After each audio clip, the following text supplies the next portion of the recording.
ఎవరో జ్వాలను రగిలించారు. దక్షిణాది రాష్ట్రాలు అందుకు బలి అవుతున్నాయా అంటే అవుననే సమాధానం వినిపిస్తుంది సదర్న్ స్టేట్స్ నుంచి. ఇంతకు జ్వాల రగిలించిందెవరు, అందుకు భారీ మూల్యం చెల్లించుకుంటుందెవరు తెలుసుకుందాం ఇవాల్టి బర్నింగ్ టాపిక్ లో గరం గరంగా.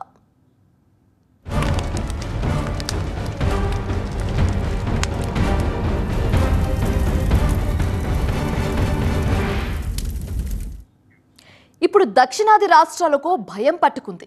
అదే డీలిమిటేషన్. సౌత్ ఇండియాలో సీట్లయితే తగ్గవు, కానీ నార్త్లో ఏ రేంజ్లో సీట్లు పెరుగుతాయనేది తెలీదు. అందుకే సౌత్ స్టేట్స్లో చిచ్చురేపుతుంది డీలిమిటేషన్ వివాదం. ఫ్యామిలీ ప్లానింగ్ పాటిస్తూ దేశ అభివృద్ధికి సహకరిస్తే ఇదేనా మీరిచ్చే గిఫ్ట్ అంటూ నిగ్గదీసి అడుగుతున్నాయి దక్షిణాది రాష్ట్రాలు. స్టాలిన్ కమెంట్స్కి అమిత్ షా కౌంటర్ ఇస్తే తమిళనాడు వాదనతో ఏకీభవిస్తున్నారు మిగిలిన రాష్ట్రాల నేతలు. ఇంతకు డీలిమిటేషన్తో సదర్న్ స్టేట్స్ భారీ మూల్యం చెల్లించుకోక తప్పదా? రాష్ట్రాల వాదన ఏంటి? కేంద్రం సమర్థన ఏంటి?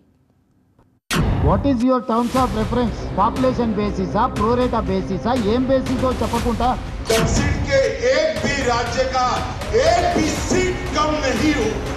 మా గొంతు నొక్కుతూ రేపు డీలిమిటేషన్ చేస్తానంటే మాత్రం మేము ఒప్పుకోము అనే మాట.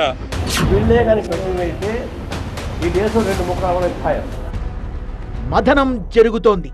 నాటి క్షీరసాగర మథనం కంటే మించిన రాజకీయ మథనం జరుగుతోంది దేశంలో. మన నేతల మాటలు వింటుంటే ఎక్కడో తెలియని ఆందోళన, ఎవరికీ చెప్పుకోలేని ఆవేదన, సామాన్యులకు అర్థం కాని విభజన, ఉత్తరాదికి దక్షిణాదికి నడుమ ఎడమ. ఇప్పటికే భాషా కుంపట్లు రగులుకున్నాయి. మరోవైపు డీలిమిటేషన్ పగలు తెగలు రేపుతున్నాయి. ఇంకోవైపు నిధుల కోసం నేతలు నిప్పులు జరుగుతున్నారు. అసలేం జరుగుతోంది దేశంలో? ఏదో జరగబోతోంది దేశంలో. ప్రస్తుతం దక్షిణాది రాష్ట్రాలను నియోజకవర్గాల పునర్విభజన టెన్షన్ వెంటాడుతోంది. 2026 నాటికి రాజ్యాంగబద్ధంగా నిర్దేశించిన నియోజకవర్గాల పునర్విభజన ప్రక్రియ వల్ల దక్షిణాది రాష్ట్రాలకు పార్లమెంట్లో ప్రాతినిధ్యం తగ్గుతుందని, తద్వారా నిధుల కేటాయింపుల్లో కూడా తేడాలొస్తాయనేది దక్షిణాది రాష్ట్రాల ఆందోళన. పునర్విభజన పేరుతో సదరన్ స్టేట్స్ పై కేంద్రం కత్తి వేలాడుతోందని బీజేపీయేతర పక్షాలు తీవ్రంగా దుయ్యబడుతున్నాయి. తమిళనాడులో మార్చి 5న కీలక భేటీ జరగనుంది. లోక్సభ నియోజకవర్గాల పునర్విభజన విషయమై మార్చి 5న అఖిలపక్ష సమావేశం నిర్వహించనున్నట్లు తమిళనాడు ముఖ్యమంత్రి స్టాలిన్ ఇప్పటికే ప్రకటించారు. రాజకీయాలకు అతీతంగా అందరూ పాల్గొనాలని పిలుపునిచ్చారు. ఈ భేటీకి 40 పార్టీలు హాజరవుతాయని తెలుస్తోంది. தன்னுடைய உரிமை பிரச்சனையான தொகுதி மறுசீரமைப்பையும் எதிர்கொண்டிருக்கு. இதனுடைய உண்மையான நோக்கத்தை நீங்க மக்களிடம் கொண்டு சேர்க்க கேட்டுக்கிறேன். தொகுதி மறுசீரமைப்பு என்பது நம்ம மாநிலத்தோட சுயமரியாதை, சமூக நீதி, நம்ம சமூக நல திட்டங்களை பெரிதும் బాధిக்கும். మరోవైపు డీలిమిటేషన్ పేరుతో తమ ప్రాధాన్యతను తగ్గిస్తే తిరుగుబాటు తప్పదంటూ సీఎం రేవంత్ రెడ్డి హెచ్చరిస్తున్నారు. జనాభా లెక్కల ప్రాతిపదికన ఉత్తరాదిలో లోక్సభ సీట్లు పెంచితే అది తీవ్ర సంక్షోభానికి, తిరుగుబాటుకు దారితీస్తుందని రేవంత్ రెడ్డి వార్నింగ్ ఇచ్చారు. ఎంపీ సీట్లలో అసమానతల్ని అసలు అంగీకరించే ప్రశ్నే లేదని, దక్షిణాది రాష్ట్రాలకు అన్యాయం చేస్తే సహించేది లేదని తేల్చి చెప్తున్నారు. దక్షిణాదిని రాజకీయంగా నిర్వీర్యం చేయాలని బీజేపీ చూస్తోందనేది ఎన్డీఏతర పక్షాల వాదన. ఉన్నాయి ఏం తగ్గవు అంటుండు. ఉన్నాయి ఎందుకు తగ్గుతావా? సీట్లు నువ్వు పెంచేది ఉంటే ఆ ప్రపోర్షనేట్గా ప్రోరేటా ప్రకారం సౌత్ రాష్ట్రాలకి ఎంత పెంచుతావో చెప్పట్లేదు కదా. What is your terms of reference? Population బేసిసా, ప్రోరేటా బేసిసా, ఏం బేసిసో చెప్పకుండా తగ్గవు అని ఎట్లా చెప్తాడు అమిత్ షా గారు? డీలిమిటేషన్ ఈ మాటే ఇప్పుడు దక్షిణాదిని భయపెడుతోంది. జనాభా లెక్కల ప్రకారం భవిష్యత్తులో ఎంపీ సీట్లు పెరిగితే దక్షిణాది రాష్ట్రాలకు తీరని అన్యాయం జరుగుతుందన్న ఆందోళన మొదలైంది.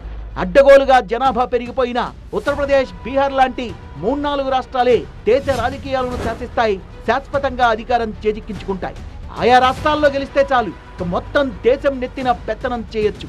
అలాగే మహిళలకు చట్టసభల్లో 33% రిజర్వేషన్లు కల్పించాలంటే ముందుగా ఆయా రాష్ట్రాల్లో జనాభా ప్రాతిపదికను బట్టి లోక్సభ నియోజకవర్గాల పునర్విభజన జరగాలి.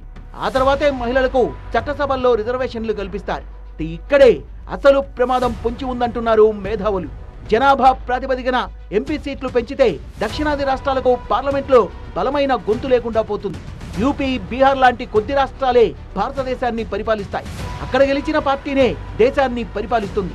మిగిలిన రాష్ట్రాలకు తీరని అన్యాయం జరుగుతుందని మేధావులు, నిపుణులు భయపడ్డమే కాకుండా హెచ్చరిస్తున్నారు కూడా. అంతేకాదు ఇటీవల అమిత్ షా మాటలు కూడా సదరన్ స్టేట్స్ ను మరింత భయపెడుతున్నాయి. దక్షిణాదిన సీట్లు తగ్గించే ప్రసక్తే లేదంటున్నారు కానీ పెరుగుతాయని మాత్రం చెప్పడం లేదు. అంటే దాని అర్థం దక్షిణాదిన సీట్లు పెరగవనే కదా అన్నది రేవంత్ రెడ్డి లాంటి వారి ప్రశ్న. डीलिमिटेशन में हम साउथ को अन्याय नहीं होने देंगे. दक्षिण के एक भी राज्य का एक भी सीट कम नहीं होगा. डीलिमिटेशन में आपका एक भी सीट प्रोरेटा कम न हो और जो बढ़ोतरी होगी इसमें उचित हिस्सा दक्षिण भारत के राज्यों को भी मिलेगा. జనాభా ప్రాతిపదికన ఎంపీ సీట్లు పెరిగితే యూపీలో ఇప్పుడున్న 80 లోక్సభ స్థానాలు 147 సీట్లకు పెరుగుతాయి. బీహార్లో 40 సీట్ల నుంచి 79 సీట్లు అవుతాయి. మహారాష్ట్రలో 48 ఎంపీ సీట్ల నుంచి 79 సీట్లకు బలం పెరుగుతుంది. అంటే డీలిమిటేషన్ తర్వాత కేవలం ఈ 3 రాష్ట్రాల్లోనే ఎంపీ సీట్లు 305 అవుతాయి. ఏపీ, తెలంగాణ, తమిళనాడు, పుదుచ్చేరి, కేరళ ఈ 4 దక్షిణాది రాష్ట్రాల్లో ప్రస్తుతం 130 ఎంపీ సీట్లున్నాయి. డీలిమిటేషన్ తర్వాత అవి 165కు చేరుతాయి. అంటే చాలా కొద్దిగా మాత్రమే పెరుగుతాయి. మిగిలిన రాష్ట్రాలు అన్నీ కలిపి 418 లోక్సభ సీట్లకు పరిమితమవుతాయి. అంటే బీమారు స్టేట్స్ తెలుసుగా, బీహార్, మధ్యప్రదేశ్, రాజస్థాన్, ఉత్తరప్రదేశ్ లాంటి రాష్ట్రాల్లో గెలిస్తే చాలు దేశం మొత్తం వాళ్ల గుప్పెట్లోనే ఉంటుంది. 4 రాష్ట్రాల్లో గెలిచిన పార్టీలే దేశ రాజకీయాలను శాసిస్తాయి. జనాభా నియంత్రణ పాటించిన దక్షిణాది రాష్ట్రాలతో పాటు మిగిలిన చిన్నా చితక రాష్ట్రాలన్నీ రాజకీయంగా బలం కోల్పోయి బలహీనంగా మారుతాయి. ఇప్పుడు నిధుల గురించి గాని హక్కుల గురించి గాని పార్లమెంటులో గట్టిగా మాట్లాడి కొట్లాడే అవకాశం ఉండదనేది సదరన్ స్టేట్స్ ఆందోళన. People are going to do delimitation with population. Bimaru states is enough to form government of India. 2026 తర్వాత కేంద్రం డీలిమిటేషన్ చేపట్టనుందని తెలుస్తోంది. అంటే జనాభా ప్రాతిపదికన అసెంబ్లీ సీట్లతో పాటు పార్లమెంట్ సీట్లు కూడా పెరగనున్నాయి. అయితే ఈ ప్రాతిపదికన డీలిమిటేషన్ జరిగితే దక్షిణాది రాష్ట్రాలకు తీవ్ర అన్యాయం జరుగుతుందనే చర్చ నడుస్తోంది. ఒకసారి లోక్సభ ముఖ చిత్రాన్ని చూడండి. ఇప్పుడున్న పార్లమెంట్ ఇది. భవిష్యత్తులో దీని ముఖ చిత్రమే మారిపోనుంది. అంటే మరో కొత్త భవనం వస్తుందని కాదు, సరికొత్త లెక్కలొస్తాయి. దక్షిణాది రాష్ట్రాల రెక్కలు విరుగుతాయి. బీమారు రాష్ట్రాలే దేశాన్ని పరిపాలిస్తాయి. ఇదే ఆందోళన లెఫ్ట్ పార్టీలోనూ వ్యక్తమవుతోంది. డీలిమిటేషన్ పేరుతో ఉత్తర దక్షిణ ప్రాంతాల మధ్య గొడవ పెడుతున్నారని, డీలిమిటేషన్ చేస్తే ఉత్తర దక్షిణ భారతదేశాలు విడిపోతాయని సిపిఐ నేత నారాయణ చెప్తోన్న మాట. రేపు రాబోయే రోజు మన డీలిమిటేషన్ పేరుతో సీట్లు మన భారతదేశం, దక్షిణ భారతదేశం, ఉత్తర భారతదేశం మారిపోయే ప్రభావం. వీళ్ళే కానీ పెట్టినైతే ఈ దేశం 2 ముక్కలు ఖాయం. ఉత్తర భారతదేశం, దక్షిణ భారతదేశం, పాకిస్తాన్ దాకా మర్చిపోతారు. దేశంలో జనాభా వృద్ధి రేటు దక్షిణాది రాష్ట్రాల్లో యావరేజ్ గా 10 నుంచి 15 ఉంటే ఉత్తరాది రాష్ట్రాల్లో యావరేజ్ గా 20 నుంచి 30 వరకు ఉంది. అందుకే డీలిమిటేషన్ బాధ నుంచి తప్పించుకునేందుకు పిల్లల్ని కనాలంటూ ఏపీ సీఎం చంద్రబాబు గత ఎన్నికల్లో ప్రచారం కూడా చేశారు. ఒకరితో ఇద్దరితో సరిపెట్టుకోమన్నాను. ఇప్పుడు చెప్తున్నా, మీరు ఓపుకుంటే 3-4 పిల్లలైనా పర్వాలేదు. ఏపీ సీఎం 2-3 కనాలని పిలుపునిస్తుంటే తమిళనాడు సీఎం స్టాలిన్ మాత్రం ఏకంగా 16 మంది పిల్లల్ని కనాలంటూ పిలుపునిస్తున్నారు. కేవలం ఎన్నికల కోసమే కేంద్రం ఈ తరహా ప్రతిపాదన తెస్తోంది అన్నది ఎన్డీఏ పక్షాల వాదన. దక్షిణాదికి డీలిమిటేషన్ ముప్పు తప్పాలంటే జనాభా ప్రాతిపదికన కాకుండా ప్రతి రాష్ట్రానికి ప్రస్తుతం ఉన్న సీట్లకు 30% చొప్పున పెంచితే ఏ రాష్ట్రానికి అన్యాయం జరగదంటున్నారు. డీలిమిటేషన్తో కేవలం రాజకీయ ప్రాధాన్యతే కాదు, కేంద్రం నుంచి వచ్చే నిధుల్లోనూ కోత పడే అవకాశం ఉంది. రూపాయి ఇస్తే మనకు కేంద్రం ఎంత ఇస్తుందో తెలుసా? నార్త్ స్టేట్స్కు ఎంత పోతుందో తెలుసా?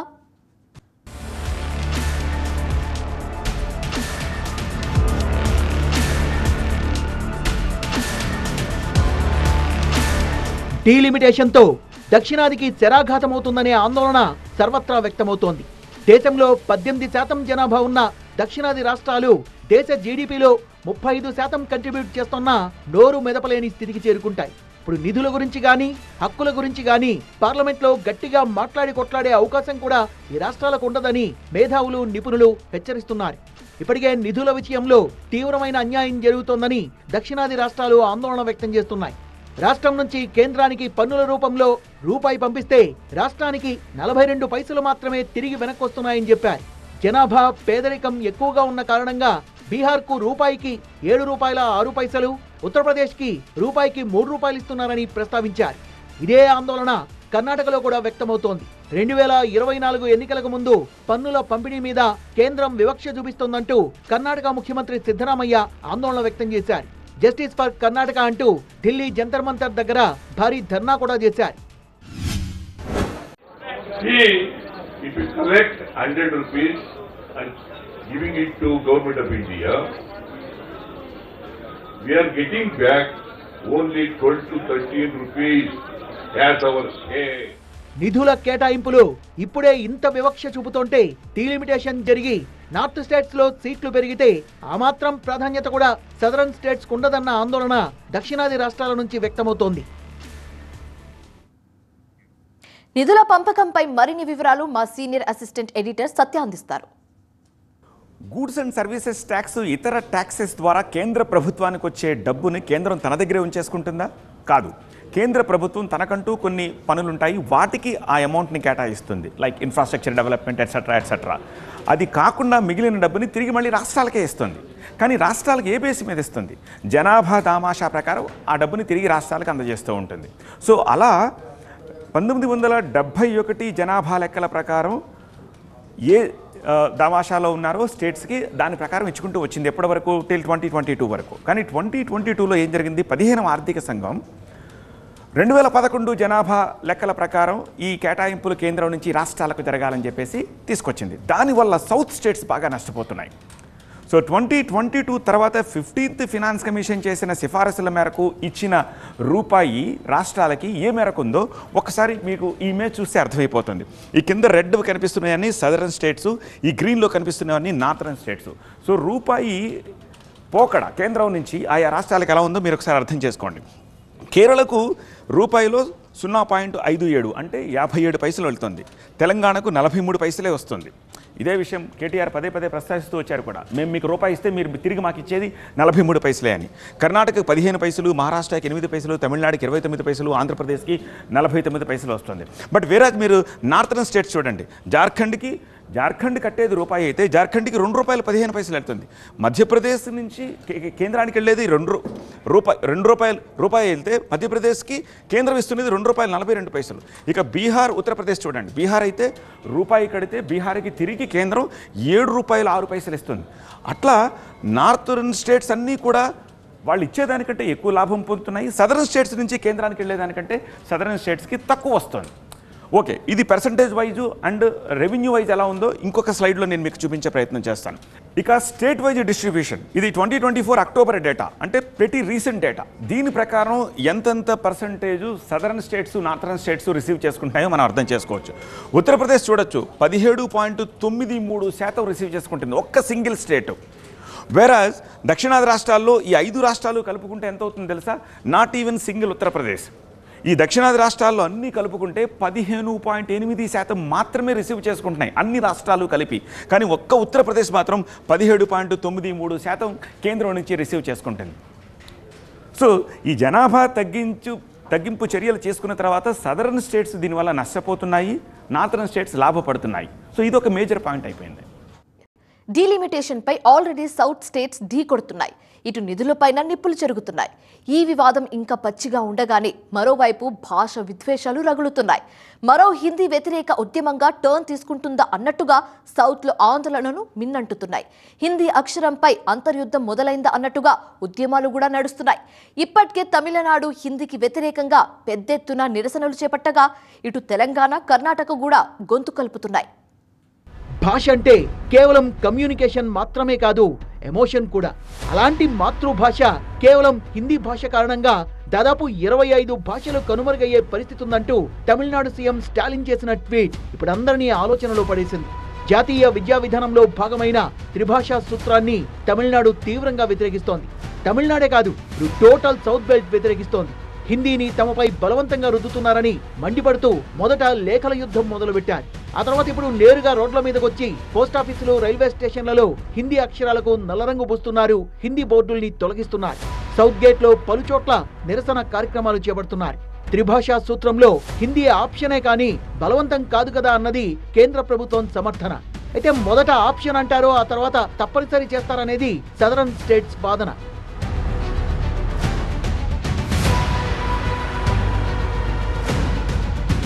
త్రిభాషా విధానంపై తమిళనాడు కేంద్రం మధ్య వివాదం నెలకొన్న తరుణంలో మాతృభాషలో విద్యాబోధనకు సంబంధించి తెలంగాణ ప్రభుత్వం కీలక నిర్ణయం తీసుకుంది.